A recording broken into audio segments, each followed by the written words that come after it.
Yeah, g'day guys, Steve here from Dirt Bike ADV. Still recovering from the hip operation, the crutch is still here, but considerable improvement and getting a lot better now and getting about and about a little bit more.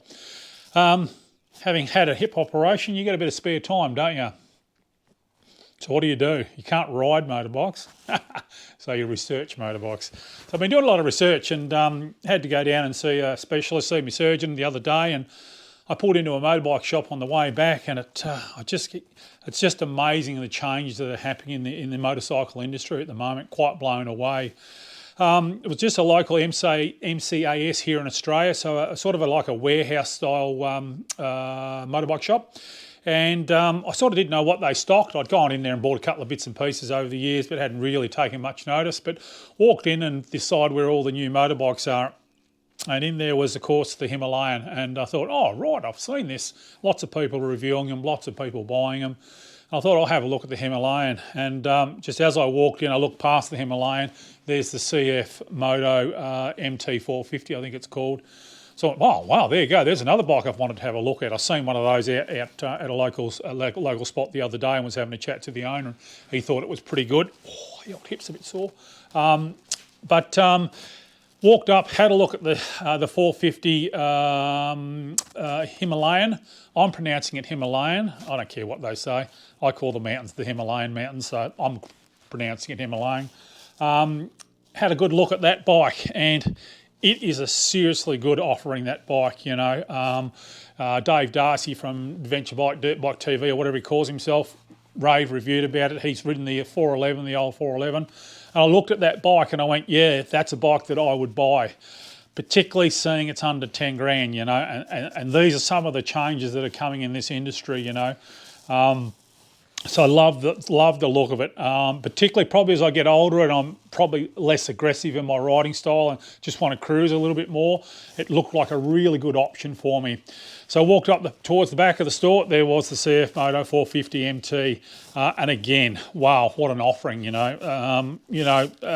Really nicely set up bike, TFT screen, 450 twin. Yeah, another seriously good offering, and again, under $10,000 Australian. This is all in Australian dollars, guys. So, you know, I'm sort of going, wow, that's two really good offerings. We know the AJP starts at about 18,000, 19,000 Australian on the road. The 690s, I'm in the lighter end of the market here, guys. I don't tend to get anything over 200 kilos. I don't consider them. But the 690 is, you know, $18,000, $19,000. Plus your towers and your extra tanks and bits and pieces. I think I seen one sitting, a gas version, the ES700 down at a local dealer.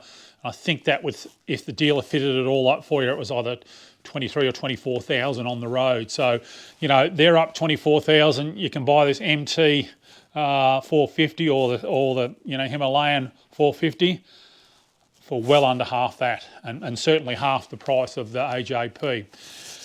So yeah, I'm going, wow. And I've been saying it for 3 years. The Chinese have come of age. Back when I was young, the Japanese were the cheap producer. It was Japanese rubbish. Then they become one of the best manufacturers in the world. Then it went to Taiwan, and Taiwan produced the rubbish. Of course, they've lifted their game, and now it's on to the Chinese, and that's where you got all the rubbish from, all the cheap Chinese rubbish. Whereas now, and I've been saying this for 3 years, the Chinese are really lifting their game. So yeah, it's a really changing market. You look at the Japanese and you look at the Europeans, and then you look what the Indians and the Chinese are doing, and you're going, wow, they're really taking it to the Japanese and European manufacturers, in my opinion. So yeah, some big changes happening, you know, like it's sort of blowing me away. I'm sitting there looking at the details on the MT450 and even the Cove. Don't get me wrong, the MT450 and the Himalayan are up there in weight. They're pushing nearly to 200 kilos, so they're right on my limit. If a bike full of fuel is over 200 kilos, I'm not interested. I don't mind if they get up into the higher end of that, but certainly when they get over 200 kilos, I can't pick them up anymore. So, and that's critical for me. I like to go out by myself. But nonetheless, very good offerings. So then you look at the Japanese guys and you go, wow, what have the Japs done recently, you know? We've got the Africa Twin, yeah, that's a good bike, pretty heavy. banana bike, seat down low, big high tank. You look at the tenor rate, you say, yeah, that's a very good offering. Again, banana bike, seat down low, tank up high. Yamaha again with the World Raid, finally, all right, seat, but the tank is lower. So it's becoming less of a banana bike. So less of a crook that you sit down in with the tank up high. Finally, Tenere, Yamaha have woken up with the Teneres. I had the 86 model Tenere, tank was up underneath your chin. I had the XTC 660Z, tank was still very high. The current Tenere 700s, tank's still very high. And World Raid, they're finally starting to drop the tanks down and get them a bit lower. Full credit goes to KTM in that field with regards to the tanks. But just sticking with the Japanese, what else is there? You know, like what other offerings are out there from the Japanese buyers? There's things I just go like, you know, if I was sitting on the board at, and I think a lot of people agree on this, guys, I'll never ask you to subscribe or click the like button or the bells or all the crap and all that, but be very interested in people's opinions on this one. I look at the Japanese and I look at Yamaha particularly, got the 350 sitting there, you know, good offering back in the day. And I go, but what have they done since, you know what I mean? Obviously the Tenere is a good offering, but please drop the tank, guys. Drop the tank, get the centre of gravity down low. The 250s, 450 WRs, you know, they've been a pretty good, solid bike for a long time now, but, you know, they turned the engine around, put the airbox in a different position, but still essentially the same bike. Only a 252 stroke, no electric start. So you sort of like, if I was on the board of Yamaha, I'd be saying, righto guys, we're doing a 250 and a 300 two-stroke with electric start, six-speed gearbox, and we're going to make them road registerable.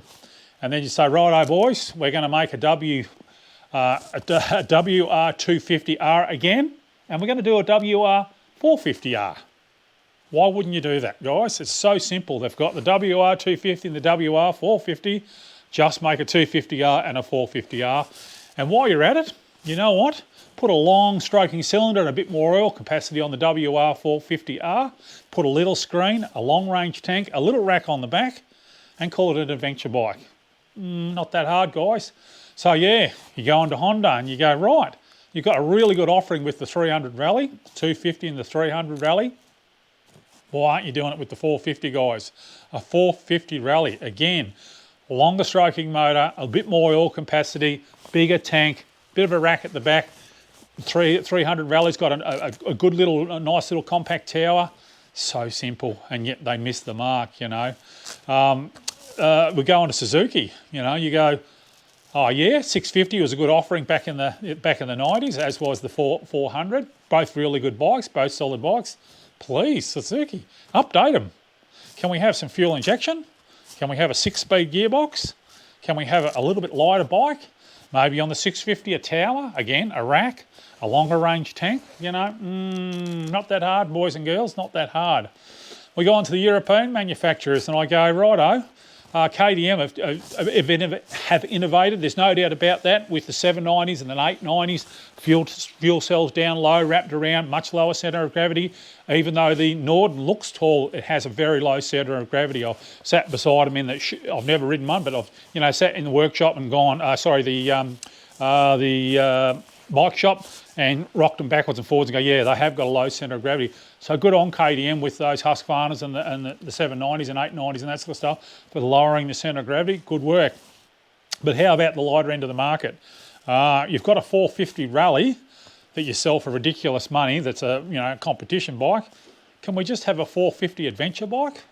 Or maybe convert the 500 EXC, the legendary 500 EXC, one of the best lightweight adventure bikes in the market. Can we have one with a little tower, a long range tank, maybe increased oil capacity? It's got a lovely long stroking motor already, maybe a little rack on the back. Is it that hard? Is it really that hard, you know? So yeah, it's a really interesting market at the moment. I've been sort of quite fascinated by it, you know. The Japs and the Europeans, in my opinion, even though KTM, you know, they're sort of like, they're leading the market in some respects, even I find them falling behind in the lighter end of the market.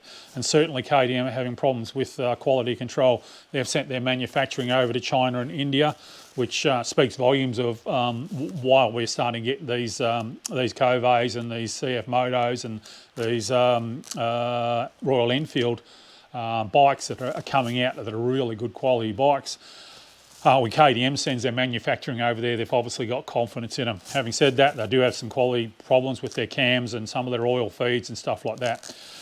But also too, you know, we've got the Europeans, we've got the Japanese, but we've got some other players. We've got the Chinese, we've got the Indian, we've got AJP.